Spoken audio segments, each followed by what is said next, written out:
પ્રેમ એટલે શું? તો નારદજી કહે છે પ્રેમ એટલે શું? નારદજી કહે છે, હવે વાત આવી ને કે ભાઈ કલ્યાણ તો ભક્તિથી થશે, ભક્તિ એટલે ભગવાનમાં પ્રેમ, તો હવે ખબર કેમ પડે કે પ્રેમ એટલે શું? ભગવાનમાં પ્રેમ, તો પ્રેમ એટલે શું?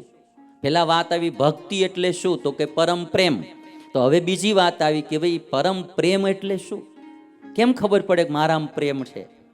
ત્યારે નારદજીએ પ્રેમ બાબતમાં ભક્તિ સૂત્રમાં લખ્યું, અનિર્વચનીયમ પ્રેમ સ્વરૂપમ. અનિર્વચનીયમ પ્રેમ સ્વરૂપમ. પ્રેમનું સ્વરૂપ વર્ણવાય એવું નથી. અનિર્વચનીયમ. અનિર્વચનીયમ એટલે એનું વર્ણન ન થઈ શકાય, એને માણી શકાય, એના વર્ણનો ન થાય. પ્રેમનું યથાર્થ વર્ણન કોઈથી થાય જ નહીં, એને અનુભવી શકાય, એનું વર્ણન ન થાય. એટલે કે છે અનિર્વચનીયમ પ્રેમ સ્વરૂપમ. બીજું સૂત્ર આપ્યું નારદજીએ, પ્રેમ કેવો? મુકાસ્વાદનવત. મુકાસ્વાદનવત. મુક એટલે મૂંગો, મુક એટલે મૂંગો. એણે કોઈ આસ્વાદન માણ્યો, કોઈ રસ એણે ચાખ્યો, હવે એનું એને વર્ણન કરવું હોય તો એ કરી શકે? મૂંગા માણસે પેંડો ખાધો, એણે અનુભવ્યો કે આ પેંડો કેવો હોય, આનો સ્વાદ કેવો હોય, અનુભવ્યો, પણ હવે એને એનું વર્ણન કરવું હોય તો એ મૂંગો છે, એ વર્ણન ન કરી શકે. એમ પ્રેમ છે એ મુકાસ્વાદનવત. મુકના આસ્વાદન જેવો છે પ્રેમ, એ અનુભવી શકાય પણ એનું યથાર્થ વર્ણન થાય નહીં.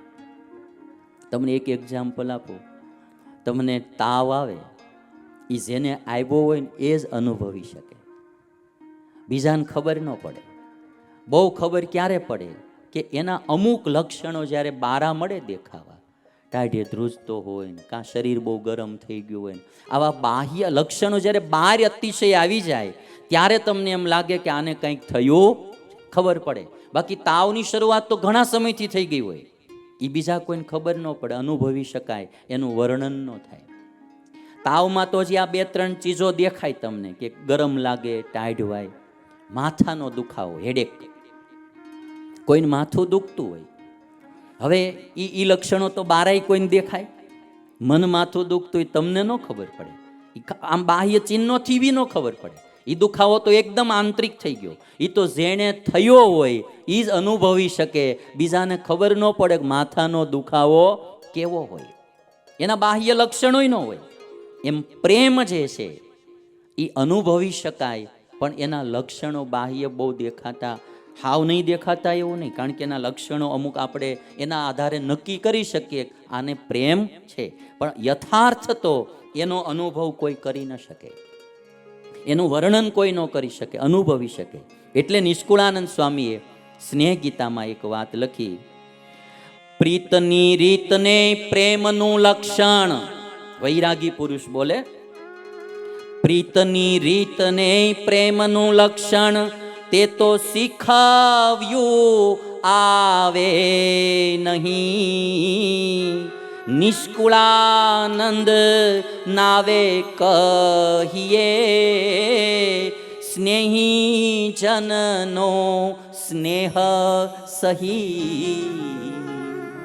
સ્વામી કે પ્રીતની રીત અને પ્રેમનું લક્ષણ તે તો શીખવું આવે નહીં, નિષ્કુળાનંદ નાવે કહીએ, કહેવામાં પણ આવે નહીં, કહી પણ શકાય નહીં, અને સ્નેહી જનનો સ્નેહ સહી. એ તો જેને અનુભવ થયો હોય, જેને દર્દ થયા હોય પ્રેમના, એ જ અનુભવી શકે, બીજાને પ્રેમની ખબર ન પડે. અને મારું તો બહુ પાકું માનવું છે, શાસ્ત્રોના આધારે આ દુનિયામાં અમૂલ્યમાં અમૂલ્ય તત્વ હોય કોઈ તો એ પ્રેમ તત્વ છે. એનાથી ઈશ્વર પણ વશ થઈ જાય એવું આ તત્વ છે. અને નારદજી કહે છે એક સૂત્રમાં કે આ પ્રેમ એ મુકાનું સ્વાદ જેવો છે. પ્રકાશતે ક્વાપી પાત્રે. નારદજીનું આ સૂત્ર જો, પ્રકાશતે ક્વાપી પાત્રે. આ પ્રેમ કોઈક જ પાત્રમાં પ્રકાશિત થાય છે, બધ્યેય થતો નથી. નારદજી કે ક્વાપી પાત્રે, વાસનાઓ તો એક એક પાત્રમાં પ્રગટ થાય. ઓ ભાઈ, આજે ડુપ્લિકેટ પ્રેમ મેં કીધો ને, જે નકલી પ્રેમ, એ તો એક એક પાત્રમાં, બધાય પાત્રમાં પ્રગટે. પણ જે શુદ્ધ અસલી પ્રેમની જે વાત કરી, અને એમાં 100% ને ઈશ્વરમાં, એ પ્રેમ તો ક્વાપી પાત્રે, કોઈક પાત્રમાં આ પ્રેમ પ્રગટ થાય, બધ્યેય થાતો. નારદજી બોલે છે. અને ભક્તિ સૂત્રો ને જે ન્યાય નારદજી આપી શકે ભાઈ, એ તો બીજું કોણ આપી શકે? કારણ કે ભક્તિની મૂર્તિમાન કોઈ વ્યક્તિ હોય તો એ નારદજી છે. આ નારદજીની ભક્તિની આગળ તો કોની ભક્તિ આવે ભાઈ? એટલે નારદજી કહે છે કે આ પ્રેમ કોનામાં પ્રગટે? તો કહે છે કે પ્રકાશતે ક્વાપી પાત્રે, કોઈક જ પાત્રમાં આ પ્રેમ પ્રગટ થાય, બધ્યેય થાતો નથી. આવો આ પ્રેમ છે. મુકાનું સ્વાદવત, બસ અનુભવાય, બોલી ન હોય. તમને હું એક વાત કહું કે તમને એમ કહેવામાં આવે કે પેંડા અને જલેબી, એ બેયના સ્વાદમાં ફરક શું? તમે વર્ણન કરી શકો? પેંડા અને જલેબી, એ બેયના સ્વાદમાં ફરક શું? તમે શું વર્ણન કરો? ગળી વસ્તુ કેટલી બધી હોય, લાડવા, પેંડા, બરફી, જલેબી. હવે તમને આના વર્ણન કરવાનું કોક કે ભાઈ જલેબી અને પેંડાના સ્વાદમાં શું ફરક હોય, તો તમે એનું વર્ણન કરી જ ન. શું કહો તમે? કઈ રીતે કહો? પણ બેયમાં ફરક કેટલો બધો હોય ભાઈ. જલેબી ખાવ અને પેંડા ખાવ, ફરક બહુ, પણ તમે એનું વર્ણન ન કરી શકો, અનુભવી શકો. પ્રેમ તત્વ એ કહેવાનું નથી, એ અનુભવવાની ચીજ છે. એ મારે ને તમારે અનુભવવી જ પડે. જે વાત નારદજી અહીંયા કરી, મુકાનો સ્વાદવત, એ પ્રેમ કે ઈ પ્રેમ જેમાં કરવાનો છે, એ પરમાત્મા, એનું વર્ણન કોઈથી થાય એમ જ નથી. એટલે પ્રેમમાં પણ નારદજી બોલ્યા અનિર્વચનીયમ પ્રેમ સ્વરૂપમ, અને ઈશ્વરની બાબતમાં ઉપનિષદો પણ એમ જ કે અનિર્વચનીયમ નેતિ નેતિ. ઈશ્વરની બાબતમાં કોઈ એમ કે ઈશ્વર કેવા? આના જેવા? તો કે ન ઇતિ. આના જેવા? ન ઇતિ. આના જેવા? ન ઇતિ. એની તમે કોઈ ઉપમા જ ના આપી શકો. એની જેવું કોઈ છે જ નહીં, એક જ છે. એટલે ઈશ્વરને અનિર્વચનીય કીધું, બ્રહ્મ તત્વને. એમાં પ્રેમ હોય એ પણ અનિર્વચનીય છે. નારદજીએ પ્રેમને અનિર્વચનીય કીધો.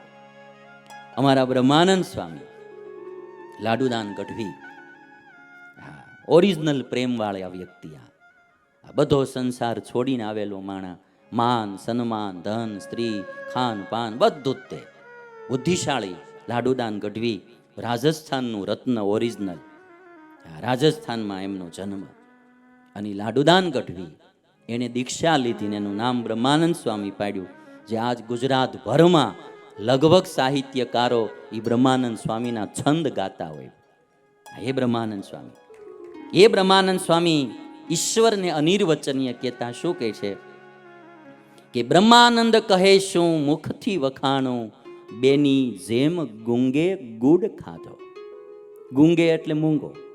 મૂંગા માણસે ગુડ એટલે ગોળ ખાધો હોય, અને પછી તમે એને કહો કે આ ગોળ કેવો, તો એ બિચારો વર્ણન શું કરે? એમ અમે તો બધાય ગુંગા કહેવાય, મૂંગા કહેવાય, અને ઈશ્વર તો ગુડ કહેવાય, એનું વર્ણન અમે શું કરી શકીએ?